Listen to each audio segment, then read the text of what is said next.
কখনো রোদ তো কখনো বৃষ্টি। গত কয়েকদিন ধরে আবহাওয়ার তারতম্যে নানা রোগে আক্রান্ত হচ্ছেন নানা বয়সী মানুষ। মাদারীপুর সদর হাসপাতালে বেড়েছে ডায়রিয়া, নিউমোনিয়া, হাঁপানি রোগীর সংখ্যা।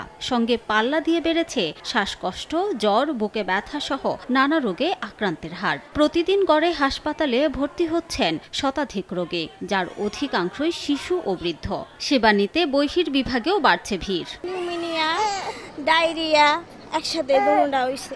ডাক্তার আসে মনে করেন 11টায়, 10:30 হে কথা শুনতে চায় না বেশি। এদিকে লক্ষ্মীপুরেও দেখা দিয়েছে ডায়রিয়ার প্রকোপ, পাশাপাশি বাড়ছে ডেঙ্গু রোগীও। গত 10 দিনে জেলা সদর হাসপাতালে চিকিৎসা নিয়েছেন 6 শতাধিক রোগী। একটা সিটে 3-4টা করে বাচ্চা দেয়, না পেশেন্ট থাকবে না বাচ্চার মা থাকবে। ওষুধ পাওয়া যায় না ঠিক মতন, স্যালাইন পাওয়া যায় না, যতটুকু স্যালাইন দরকার আমাদের আমরা বাইরে থেকে কিনে আনা লাগছে। এ অবস্থায় জনবল ও শয্যা সংকটে সেবা নিতে হিমশিম অবস্থা নার্স ও চিকিৎসকদের। দর্শকদের বিছানা, কিন্তু আমরা রুগী 100-150 রুগী নিয়ে আমরা ডিল করতেছি। পচাবাসি খাবার না খায় বড়রা, আর ছোটদের ক্ষেত্রে সাবধান থাকতে হবে। আবহাওয়া পরিবর্তনের এই সময়ে শিশু ও বয়স্কদের প্রতি বাড়তি যত্ন নেওয়ার পরামর্শ চিকিৎসকদের। রিমু সিদ্দিক, সময় সংবাদ।